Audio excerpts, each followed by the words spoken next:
So shall I start? Okay. Ready for space? Hello, my name is Manolis. I'm from Libre Space Foundation, a non-profit company from Greece, and we are going to present you SatNOGS. It's a ground station based on SDR for receiving satellite signals, especially low Earth orbits. This is our ground station. So SatNOGS consists from several components, from the rotator, which tries to adjust to the trajectory of the satellite, the SDR hardware and software, and then a client that is responsible to upload to the cloud the received signals and provide more information to the users. So SatNOGS is completely open source, both software and hardware. It's completely open. It costs about 300 to 500 depending on the SDR hardware dollars, and can be deployed to our network, to our cloud infrastructure freely. So what's the problem with low Earth orbit satellites? Because their trajectory is low from some specific location on the Earth, a specific satellite can be observed only for a few minutes. So the idea is to deploy many ground stations in order to increase this observation time. In SatNOGS, when a ground station receives data, then are uploaded after some processing to our cloud infrastructure, and we have a web support to manually schedule a satellite observation on the other side of the Earth, where a ground station has, for example, a line of sight with this satellite. This is our rotator. You can see it here. It's most of it is 3D printed, impressive, and most of the parts can be found very easily in the market. Here you can see the manufacturing process. The guys from the hardware department have done an amazing job to get it in a very compact form. And here you can see it with two antennas in the shiny sky of Greece. Then two antennas operate in VHF and UHF band, where most of the satellites of low Earth orbits are operating. We target mainly CubeSats, so that's why the frequency bands. And in order to demodulate the signals, we have a GNU Radio module, the GR SatNOGS. It's available on GitHub, so everyone can get it or contribute to it. We support multiple SDR hardware, UHD, RTL, SDR, AirSpy, HackRF through the GR Osmocom module. And this module is responsible for filtering the received signal, doing some decimation to get it in lower sampling rates, and demodulating if enough information are available for the specific satellite, the signals. The GR SatNOGS module, out of the module, can operate standalone, so everyone can use it without our SatNOGS infrastructure, especially for experimentation or satellite development or just debugging. And Libre Space Foundation, before a year ago, I think, started the manufacturing of the CubeSat satellite. The CubeSat satellite, you can see it here. This is our engineer model. It's the first open end hardware CubeSat, and our flight model will be flying in space in about 40 days, I think, with an Atlas V rocket from Cape Canaveral. Our software runs on Linux, and we have a full support for Raspberry Pi 3. So this is SUBSAT, the flight model. It's now on Cape Canaveral, and we are waiting for it to get its signals. And it's quite impressive how the SDR and GNU radio speeded up the process of development and testing this satellite. We managed in a couple of 3 months, if I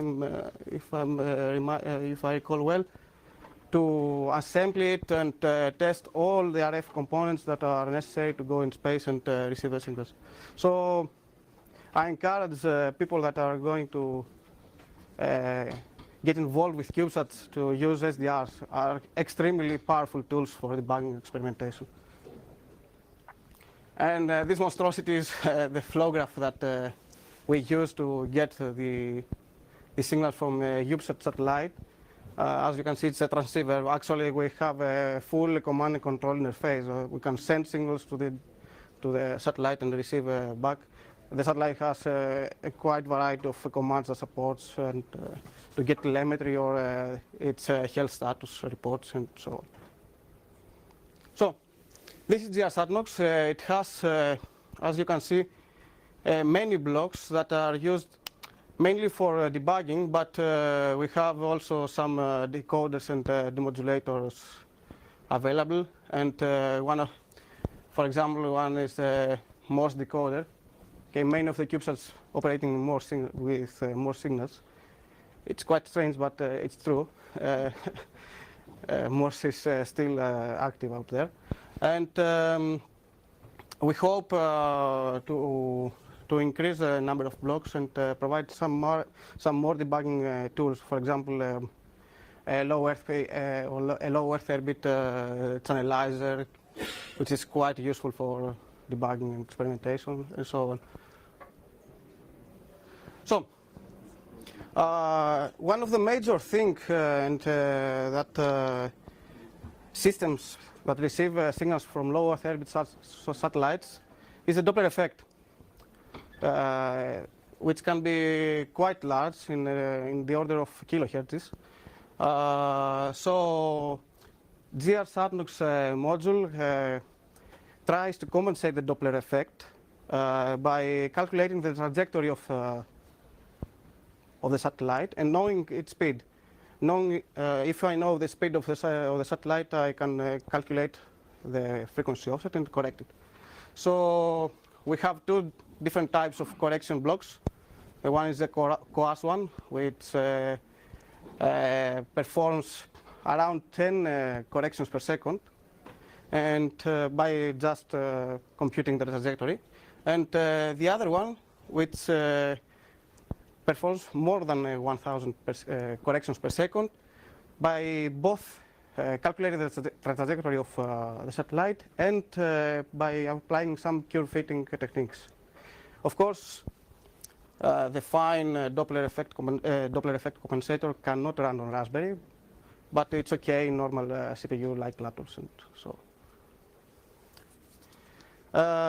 We have a very strong web integration. The GNU radio module uploads many data on the web that then the user can see it and easily identify how the observation was, if the data received correctly, if some problem with its RF equipment exists or so on. So the first thing that we upload on the web, it's an audible representation in a NOG format of the signal. So many of the transmissions from CubeSat satellites can be demodulated in audible frequencies.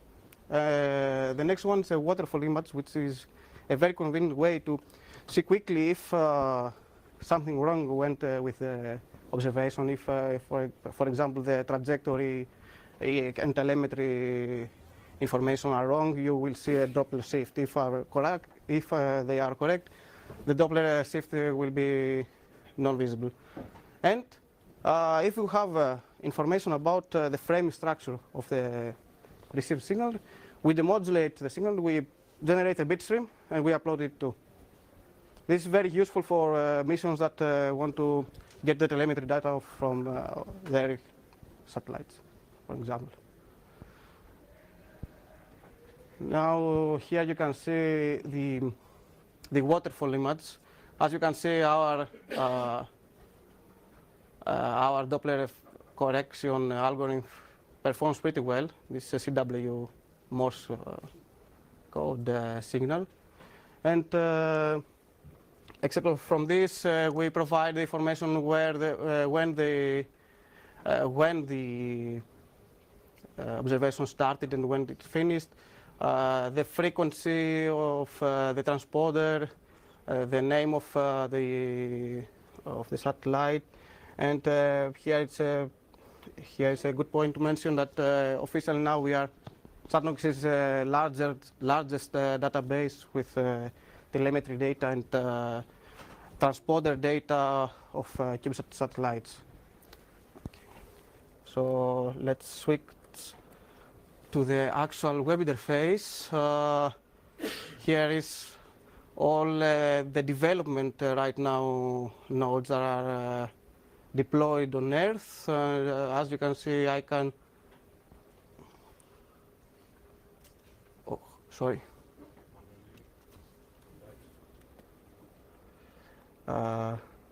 As you can see, I can see the observations that are available and have been performed by deployed ground stations right now.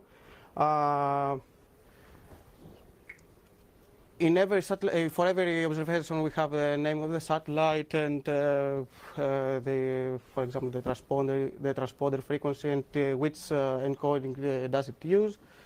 And if I select a specific one observation, for example, I can see the uploaded data and the demodulated stream.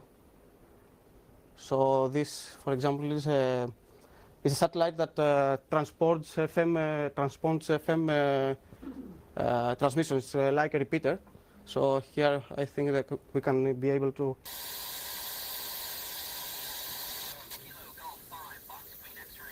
hear amateur operators that try to communicate through the satellite with some amateur operators in the other side of the Earth. And if you can hear, there's no Doppler shift, so this effect has been compensated pretty well.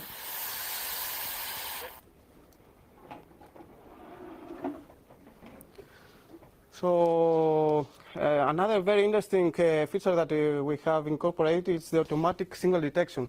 Many of the CubeSats that are up there in space do not operate during all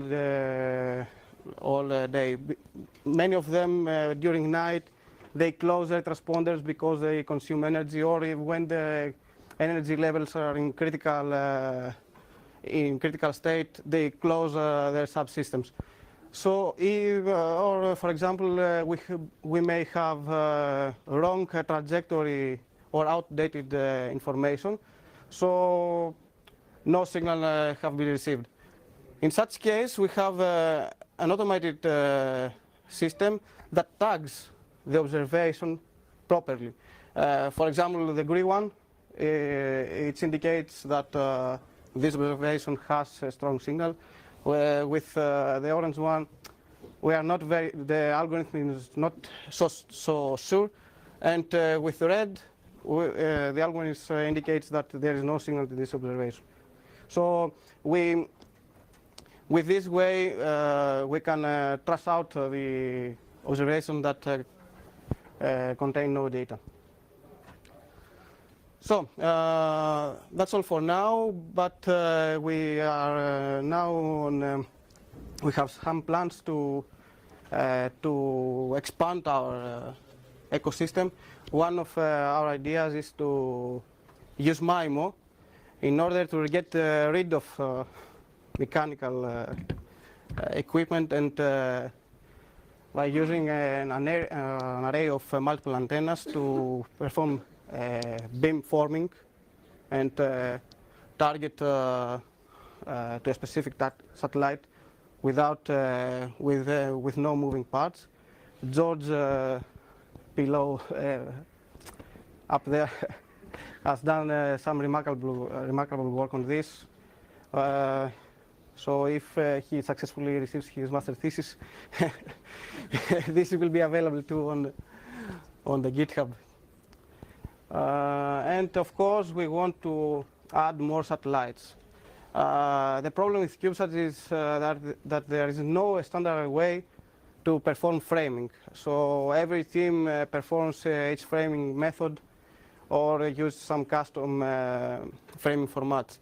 So if you are operator or of a CubeSat, or you somehow know information about framing of other CubeSat missions, please come and contribute to our project. So that's for me.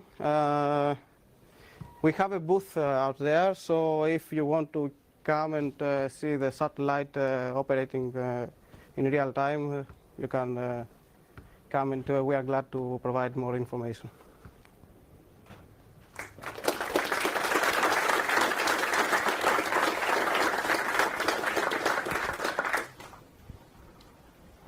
And we have time for questions. Yeah. How are you associating metadata with your data sets? Trick question.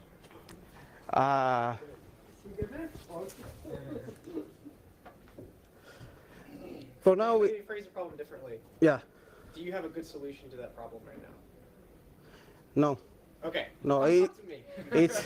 it's a great problem. It's a great problem, Yeah. but I think if we somehow provide a way for people to do not care about the reception of their signal. Say them, okay, follow this framing standard, or just inform us about your framing format. In order to be able to retrieve your signal. Yeah. For us, it's very trivial to build a GNU radio block or a GNU radio flow graph to grab the data. The problem right now is the information. So this was our first, let's say, goal with CubeSat. We want to be all the information about this satellite to be open to the public and see to show to the community if there is information about it. You can attract more people to it. So I think that right now the problem is there's no standardization, or not standardization, no access to information. If I do not have the framing format, it's quite difficult to do it or to try to exploit by doing some crazy stuff and reverse engineering, for example, and so on. Yeah, let's chat more later. Yeah. Do you have plans to support distributed setting of telecommands? Right now, no. But it's in our plans. Right now, you select manually a ground station that will have line of sight with a satellite in a couple of half an hour before, and the system places this scheduling, schedule observation on that specific ground station, and it starts automatically. Okay. Right now we have just a list of, you select the satellite that you want to observe, and the system provides you a list with the ground stations that will have a line of sight in the near future. Yeah. Yeah, for this specific satellite, we have a public link. Can you please remember to repeat the question? Sorry. If we have an uplink command and control service, yeah. For this particular satellite, we have a full set of command and control interface that supports multiple commands. For example, I mean, using the platform. Through your, sorry? using your platform, can you remote operate the satellite using a different ground station? Yeah. I select a ground station, for example, in USA that has a line of sight with my UPSAT satellite, and then I can issue commands there and get the result. But this is, for now, it is not performed automatically. You have to select the specific ground station from the available list. Yeah. Which are the frequencies covered by your ground stations? We can cover the frequencies that are covered are only limited by the SDR hardware that you use. Okay. So, for example, the VHF and the UHF bands are easily covered with RTL SDR or AirSpy, and of course USRP. Okay. Are you planning to cover like bands? Yeah. The next goal is to start building the next satellite, LibreSat satellite, and we want to get high in the frequency.